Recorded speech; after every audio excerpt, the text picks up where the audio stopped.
O Alex já está conosco. Oremos para que Deus possa falar por intermédio do seu servo. Paizinho amado e santo, entregamos o teu servo em tuas mãos. Que ao abrir e fechar de sua boca, possamos ouvir a mensagem que tens para cada um de nós. Que esta mensagem seja vinda dos altos céus. Derrama da tua graça diante do teu servo. Nós te louvamos e agradecemos. Amém.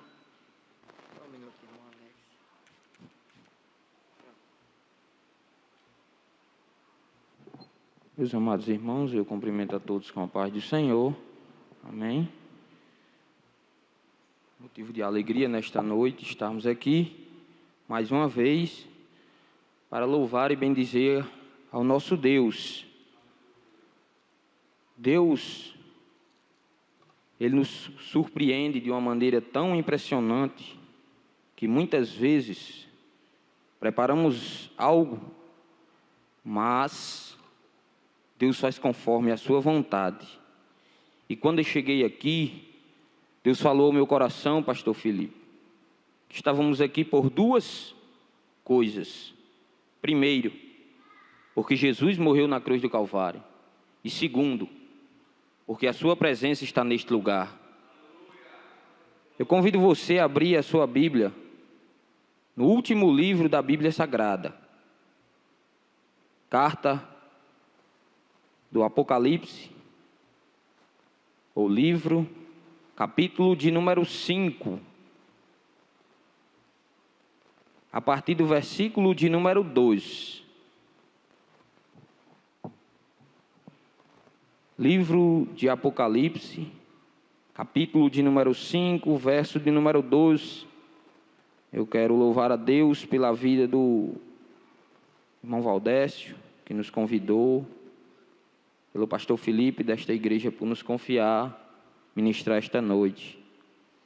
Todos acharam? Diz assim a palavra do Senhor: E vi um anjo poderoso, proclamando em alta voz: Quem é digno de romper os selos e de abrir o livro? Mas não havia ninguém, nem no céu, nem na terra, e nem debaixo da terra, que pudesse abrir o livro ou sequer olhar para ele. Eu chorava muito, porque não havia ninguém que fosse digno de abrir o livro e de olhar para ele. Então, um dos anciãos me disse: Não chore, eis que o leão da tribo de Judá, a raiz de Davi, venceu para abrir o livro e os seus 7 selos. Amém. Glória a Deus. Repita comigo: Ele venceu. Por isso estamos aqui nesta noite. Meus amados irmãos, quando Deus criou o mundo em que vivemos, Deus criou algo tão especial, que em toda a criação Ele criou através do verbo haja. Só que quando Ele foi criar a sua criatura, Ele resolveu fazer isso com suas próprias mãos, porque seria algo especial para Ele, seria algo que Ele iria zelar, que Ele iria cuidar, que Ele iria proteger. O salmista vai dizer que nós fomos ou somos a coroa da criação de Deus. Mas Deus criou com um intuito e com um propósito. E qual propósito seria esse? Que essa criatura viesse a adorar e a bendizer o seu nome. Mas a criatura que Deus criou fugiu do propósito de Deus, mas o propósito de Deus nunca fugiu da sua criatura. A criatura fugiu do propósito do Criador, mas o propósito do Criador nunca fugiu da sua criatura. todos os dias o Criador vinha e fazia um culto no lar, e fazia um culto doméstico. Todos os dias ele chamava um casal por um só nome.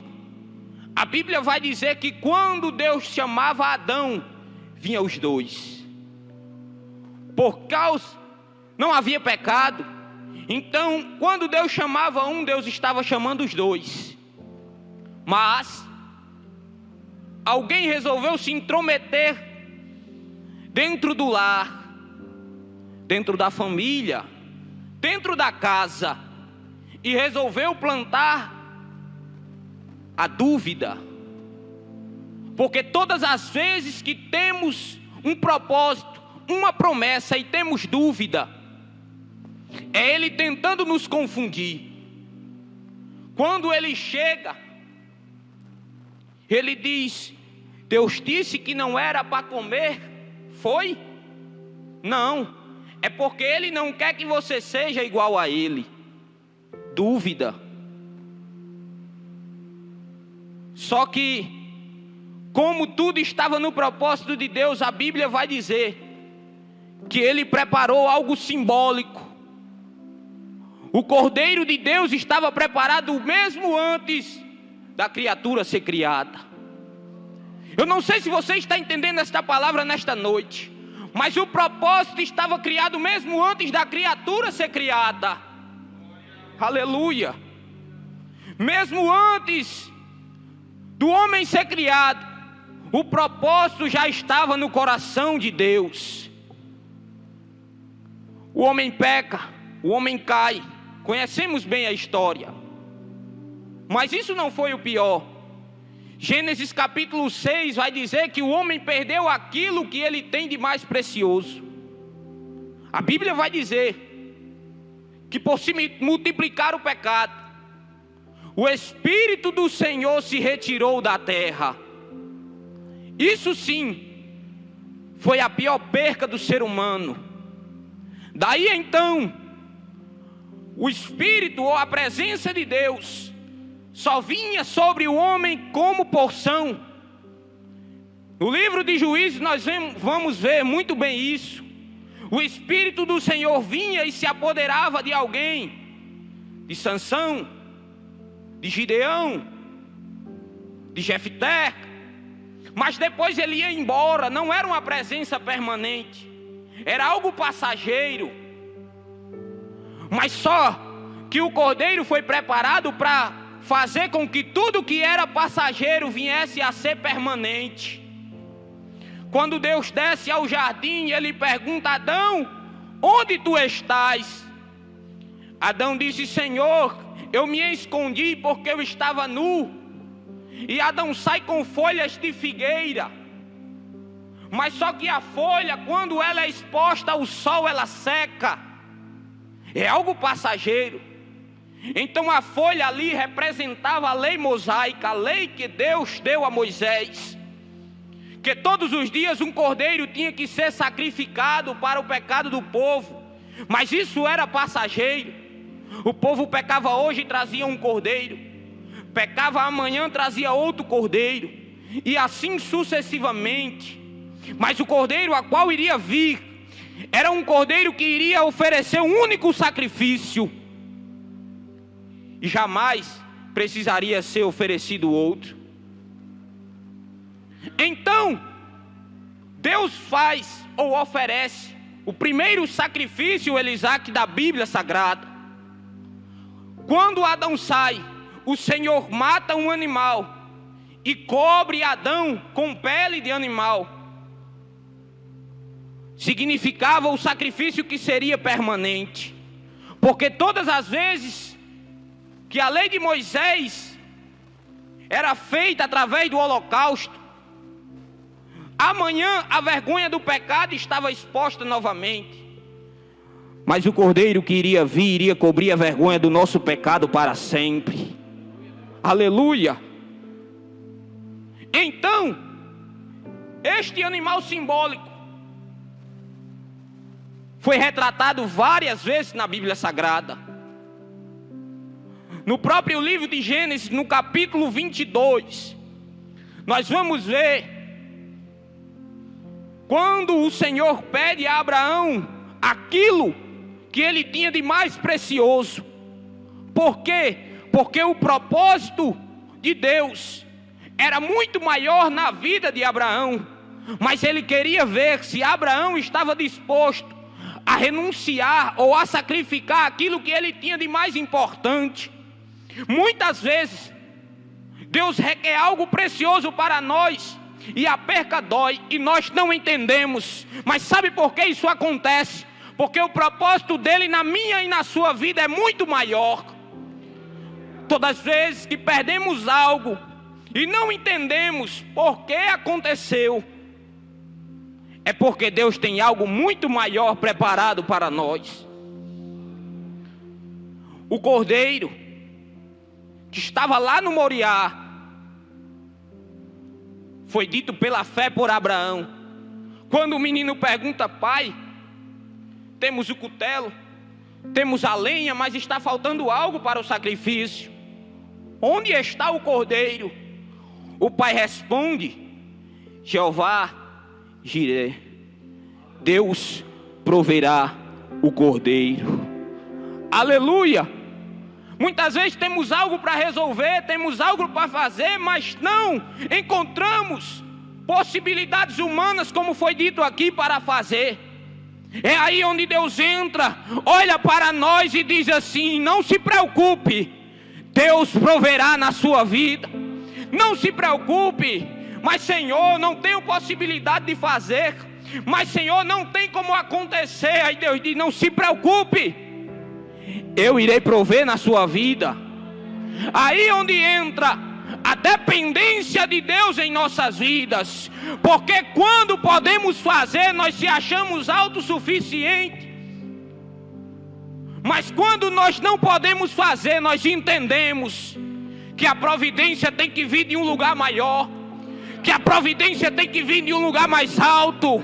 Aleluia! Neste momento tão difícil, nós entendemos que somos totalmente dependentes de Deus e que a nossa providência vem dele. Às vezes, em certas áreas da nossa vida nós estamos bem, mas em alguma área, seja ela emocional, espiritual, muitas vezes financeira, nós não estamos bem e não sabemos como sair dessa situação. É nesse momento que a gente ergue os olhos para os montes, porque é de lá que vem o nosso socorro. É do Senhor que fez os céus e a terra. O cordeiro vai sendo retratado e tratado de modo especial por Deus, até que a promessa que Deus faz a Abraão passa 430 anos aprisionada no Egito. Mas um certo dia, Deus envia Moisés até Faraó e diz assim: assim diz o Senhor, se tu não libertar o meu povo hoje, eu irei matar todo o primogênito do Egito, do homem ao animal. Ao mesmo modo que Deus envia Moisés aos israelitas e diz assim: assim diz o Senhor, pegue um cordeiro imaculado, sem defeito, pegue o seu sangue e coloque nos umbrais das suas portas, porque à meia-noite o anjo da morte vai passar. Todo primogênito do Egito irá morrer, mas ao meu povo eu darei livramento. A Bíblia vai dizer que à meia-noite chega no Egito, e Deus diz: faça pão sem fermento, porque não vai dar tempo. O pão fermentar, vocês vão ter que sair apressadamente. Coloque a sandália nos pés e fique atento, porque hoje eu irei tirar o meu povo da escravidão. A Bíblia diz que o anjo da morte começa a passar no meio do Egito. Ele olha para a casa dos egípcios e entra e pega todo filho mais velho e mata. Mas quando o anjo da morte chega diante da casa dos israelitas, ele olha e talvez ele diz assim: nessa casa eu não posso entrar, Nessa casa eu não posso matar o primogênito. Por quê? Porque ele viu algo diferente naquela casa. E o que foi que ele viu? O sangue do cordeiro espargido naquela casa. Aleluia! Quantas vezes o inimigo tentou, ou muitas vezes olhou para mim e para a sua casa e disse assim: hoje eu entro, hoje eu destruo a família, hoje eu acabo com o projeto, hoje o propósito vai embora. Mas quando ele olhou, ele viu algo diferente na sua vida. Ele viu algo diferente na sua casa. O que foi que ele viu? O sangue do cordeiro que naquele dia abriu as suas mãos e resolveu deixar os seus pés ser pregados, para que eu e você hoje estivéssemos aqui adorando, bendizendo, glorificando ao nome dele. Aleluia! É por causa do sangue que você está aqui. É por causa do sangue que a tua família ainda está de pé. É por causa do sangue que o projeto ainda não morreu. É por causa do sangue que há esperança da vida eterna. Aleluia! É por causa do sangue. A presença vinha, ia embora. O cordeiro era sacrificado. Mas João capítulo 1, verso 14. O verbo se fez carne e habitou entre nós, e vimos a sua glória. Aleluia! A presença agora não vinha e ia embora. A presença agora estava andando no meio do povo encarnado. A presença agora era um cordeirinho que nasceu em uma manjedoura, porque no dia do seu nascimento, alguém olha para sua mãe e diz assim: Dona Maria, não tem lugar para a senhora aqui não, só tem um lugarzinho lá na manjedoura. Aleluia! Ele nasce, ele cresce no deserto, onde muitas vezes quando falamos a palavra deserto já pensamos em uma prova, mas a Bíblia diz que o menino crescia em estatura e em graça diante de Deus e diante dos homens. Aleluia! O cordeiro estava crescendo, o cordeiro estava no meio dos homens. Só que um dia o cordeiro decidiu descer ao Jordão. Olha para um homem chamado João Batista e diz: me batiza. Ele diz: não, Senhor, eu não posso fazer isso, não sou digno nem de desamarrar as suas sandálias. Ele diz: é necessário que isso aconteça. O cordeiro desce ao Jordão, e quando ele vai subindo, a Bíblia diz que o céu se abre, e uma voz do céu diz assim: este é o meu filho amado, em quem eu tenho muito prazer. A Bíblia diz que o Espírito pousa sobre ele em forma de pomba. E quando ele sobe, João olha para ele, João 1:29, e diz: este é o Cordeiro de Deus, que tira o pecado do mundo. Aleluia! A Bíblia vai dizer que o Cordeiro começa a ensinar, o Cordeiro começa a fazer milagres, prodígios, maravilhas. O Cordeiro começa a curar, o Cordeiro começa a fazer aleijados levantar, o Cordeiro começa a fazer mudo falar, cego ver. Só que algo tinha que ser feito com aquele Cordeiro. Assim como o Cordeiro no tempo de Moisés era levado para o matadouro todos os dias, era necessário que o Cordeiro também passasse por todo aquele sofrimento. A Bíblia vai dizer, Isaías capítulo 53, que ele foi levado como um cordeiro calado para o matadouro. A Bíblia vai dizer, e eu quero que nesta noite, nós que estamos aqui, no máximo da nossa imaginação, tente imaginar como foi aquele dia. Para muitos, pastor, é uma mensagem ultrapassada. Para muitos, é uma mensagem que não traz muita euforia. Mas para muitos, ainda é a mensagem principal da igreja. A Bíblia diz que ele é levado. A Bíblia diz que Pilatos olha e manda açoitá-lo com um chicote denominado de azorrague, feito de ponta de ossos, de madeira e de chumbo para dar peso. 39 chibatadas, que quando ele ia, os ossos fincavam em sua carne, e quando puxava, a carne vinha e o sangue escorria. Mas ele permaneceu calado. E eu imagino que cada gemido de Jesus, ele dizia: essa é por Alex. E quando batia, ele fazia: essa é por Valdécio. Que quando batia, ele dizia: essa é por Elisaque, essa é por Felipe. E assim ele foi aguentando, porque ele sabia que tinha um povo que hoje estaria aqui adorando e bendizendo ao seu nome.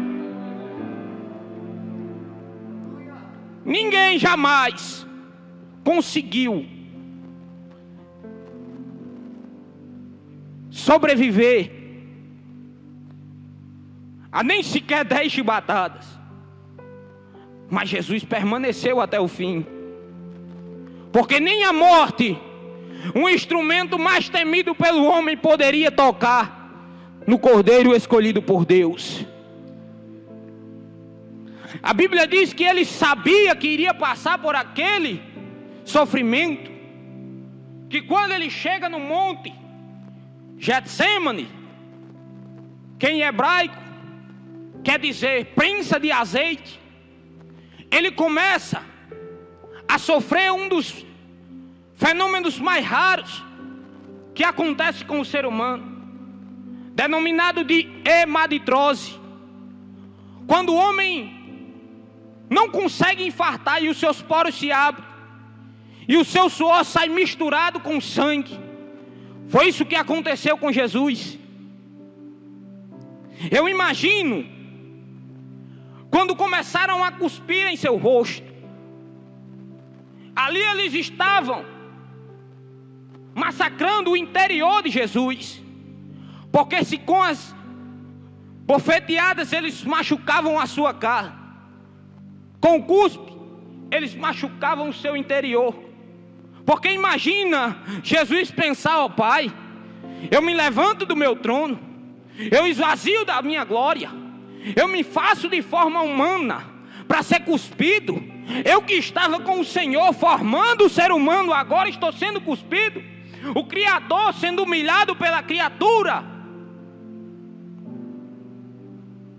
Imagina Jesus quando vendo as suas mãos serem estiradas para ser pregada, ele imaginando e dizendo: Pai, com essa mão aqui eu formei essa criatura, com essa mão aqui eu abri o mar vermelho, com essa mão aqui eu tirei o seu povo do Egito, com essa mão aqui eu derrubei a muralha de Jericó, e com essa mão aqui eu estou entregando para ser pregada. Jesus passou por rejeição, Jesus passou por sofrimento, mas ele venceu o que ninguém conseguiu vencer. Ao terceiro dia, 2 saíram correndo e descobriram que nem o túmulo cabia à presença de Jesus. Ao terceiro dia, Salmo 24, Hebreus capítulo 1, Hebreus capítulo 4, vai dizer que os anjos diziam: levantai, ó portas, as vossas cabeças, levantai, ó entrada celeste, e deixem entrar o Rei da Glória. A Bíblia diz que alguém pergunta: quem é este Rei da Glória? E Deus responde do seu trono: é o Senhor, poderoso na batalha. Ele morreu como um cordeiro calado no matadouro. Mas o texto que eu li vai dizer que hoje Ele é o leão da tribo de Judá. Aleluia! Ele é o cordeiro que venceu. O que Ele venceu? Charles Taze Russell, fundador do Testemunho de Jeová, morreu. Joseph Smith, fundador do mormonismo, morreu. Hipólite Leon, conhecido como Allan Kardec, fundador do espiritismo, morreu. Siddhartha Gautama, fundador do budismo, morreu. Mas o fundador daquilo que eu creio e que acredito está vivo para todo sempre. Aleluia! É por isso que nós temos esta esperança, porque Ele venceu. João disse: eu chorava, porque ninguém no céu, os anjos, nem na terra, os homens, nem debaixo da terra, os espíritos, era digno de abrir o livro. Mas alguém olha para João e diz: não chore. O leão da tribo de Judá, a raiz de Davi, venceu. E Ele é digno. E um dia nós iremos conhecer o Cordeiro face a face. E um dia o Cordeiro vai dizer assim: venha para cá, bendito de meu Pai, povo escolhido, adquirido por um alto preço, geração eleita, nação santa, sacerdócio real. Um dia o Cordeiro vai galardoar, vai dar recompensa. E o mais importante, o Cordeiro enxugará dos seus olhos toda a lágrima. Aleluia! Antes de eu terminar, de concluir, eu já vim aqui e já contei o que Deus, pela sua misericórdia, fez comigo. Mas só reforçando o que aconteceu na vida de Elisaque. Aos 14 anos eu tinha me afastado da igreja e fui para um jogo de futebol, e ali estava um olheiro.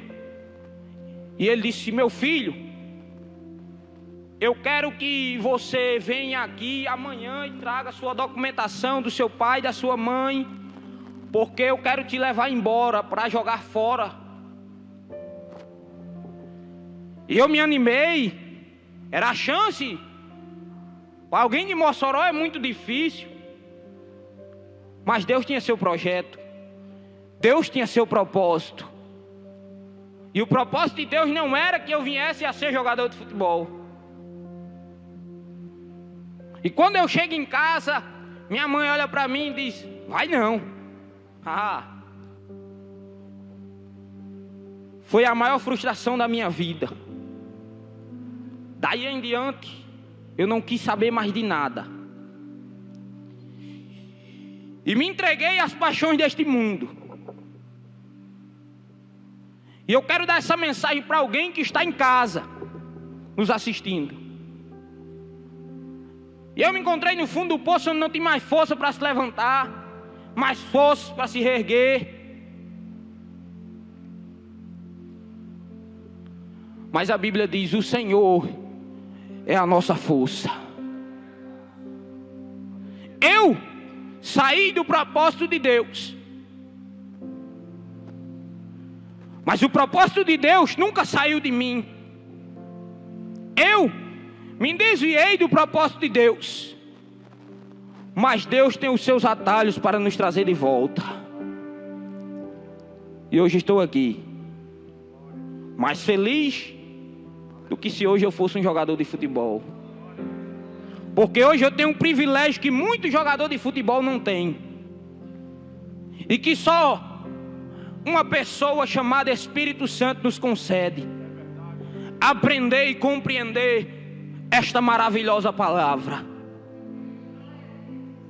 E que saímos daqui nesta noite com esta convicção.